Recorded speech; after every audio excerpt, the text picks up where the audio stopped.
So, and then Billy married Rudy, Rudolph Miller, who was a German Jew, which you have part of them in your genes from your father. And German Jews, this is a vast overgeneralization, I'm sure, but the German Jews and their feelings of superiority and their outlook on life were very different than that of Ashkenazic Jews originating in Russia and Poland. And they felt superior, and they, like, I'm sure, no one ever told me this, but I'm sure when Uncle Rudy married Billy, it was like she married up and he married down type of thing. She was. So could I then say it was that way when you married Dad? That you married up and he married down? By that logic? Well, his father, however, came from the same background I did. But in terms of educational background and money, yes. Anyway, so Billy married Rudy. Billy married Rudy. I think it was a second marriage for him, which was very hush-hush. I think he'd had an early first marriage. And they had 4 children. And was it, no, 3 children. 4 children. And the oldest was Lois, who has since died, and who I never cared for particularly. And so what was their last name? Miller. So there was Lois, and then there was Joan. And Joni was retarded in some fashion. And that was the big sadness in Aunt Billy's life. And she had a lot of conflict with Rudy about it, because Rudy didn't want to acknowledge the extent of Joni's problems. But if you'd met Joni, you would have known she's a little slow. I did meet Joni once. You might have. And my mother, who wasn't one to put herself out because she loved her sister so much, we would take Joni in, would come and visit us for a few weeks in the summer just to give Billy a break. And Joan's now dead. And then there was Mary, who was a dancer and was kind of like their golden child. And then there was my cousin Stephen, who's about a week older or younger than me. I forget which he was born. You know, we're the same age. And Stephen was like the jock, and his only interest ever was sports. And he grew up to be a coach. And I don't hear much about him. No, because we were very good friends when we were 8 or 10 years old. They would come for the summer, and we'd go out there and I'd catch bugs with him. And, but we have like nothing in common. What's his last name? Miller. He's Miller also. These are all Billy's kids. Billy's kids. Right. The only ones living are Stephen and Mary. Okay. And so then am I missing another of Renee's siblings? We went through B, but I said Anita's her daughter, and I think she has a son named Robert. I'm not even sure about that, but nothing to do with them. And then there's Billy. And then there's Bill, who only had one child, Jan, who I have an ongoing relationship with her and her daughter. And Rachel Channon, yeah. Both of her children are adopted. I don't know if you know that or not. And then that's all of Renee's side of the family, in terms of siblings? Yes. And there must have been cousins and stuff, but not that were ever mentioned. Ever. Like, I was never told I have a cousin in Wisconsin, or I have a cousin in Boston, or anything like that. So it was ever mentioned. There was a lot of stuff that was never discussed. Was that a secretiveness, or just it didn't really come up? Or you don't know? I don't know. There was stuff that was secret, but that it would get whispered about. Like, for example, that Uncle Rudy had been married when he was young, but I don't think he had children. And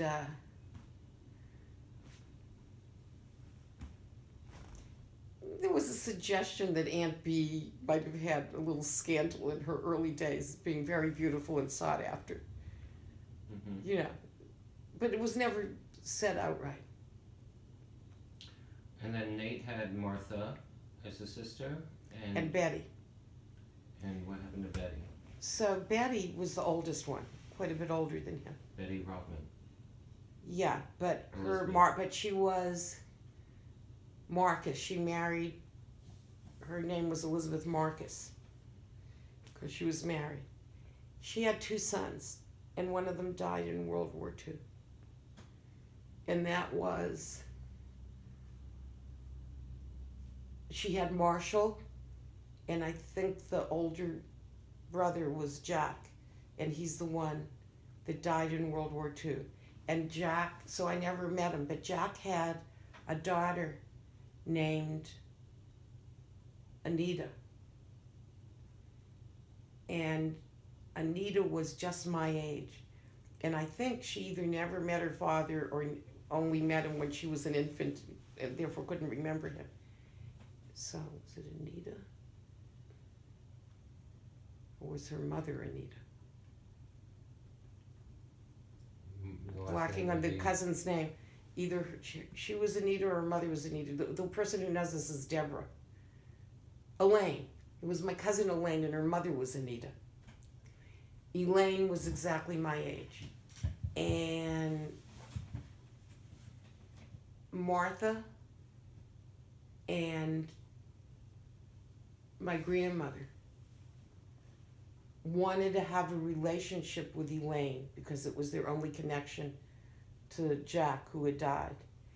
And Anita, her mother, remarried and didn't make a big effort to continue that relationship. And they were very, very, very judgmental of her for that, which when I grew up I realized was ridiculous. She was a young woman. Her husband had died in the war. She had a baby. She went on with her life and married someone else. And it was, their attitude was like her rest of her life should have been a shrine to the husband that died. So, therefore, you're not in touch with them. I was for a while in touch with Elaine. Elaine has been multiply married. And one of her, when I was a little girl, we used to play together. We were the same age. Then I didn't see her for years. Then we reconnected somehow through the Marcuses. And Marshall, Deborah's father, tried to keep in touch with her because she was the link to his dead brother. And she was married a few times, and one of the times was to a guy whose last name was Altman. So her name for a while was Elaine, instead of being Elaine Marcus, was Elaine Altman. Mm-hmm. And then she went a little bit off the reservation. She took if you called her, the answering machine would say something like namaste, and then she would say, this is Derva Lupa. Used to be Elaine Altman. She didn't say that, and she was heavy into something like that. And if you weren't into it, it made it a little hard to continue the relationship with her. Deborah continued a relationship with her, and then I got a call. Do you remember this? About 3 years ago, I got a phone call from a woman from Canada trying to find Elaine.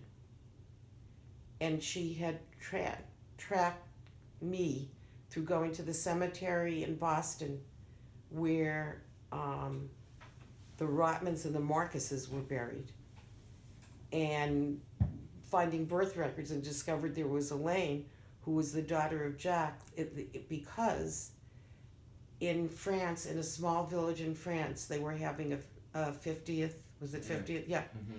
And she said, did I know her? Because my name, I owned a couple of plots in that area. They were having the citizens of that town, that's where his plane was shot down. And they buried them there, and they viewed them as American heroes that were trying to save them from the Nazis, basically. and they never forgot, and we're having the ceremony. So I called Deborah because she still knew how to get in touch with Elaine, and Deborah's first thought, I remember her first thought was this was kind of some kind of scam for money. I said, no, Deborah, I'm quite sure it isn't. I spoke with this woman. She's lovely. She's only involved in it because there was a Royal Canadian aspect to it, and she and her husband had gotten involved the year before when something similar had happened for a Royal Canadian group that got shot down. And she was helping them do some tracking in the United States.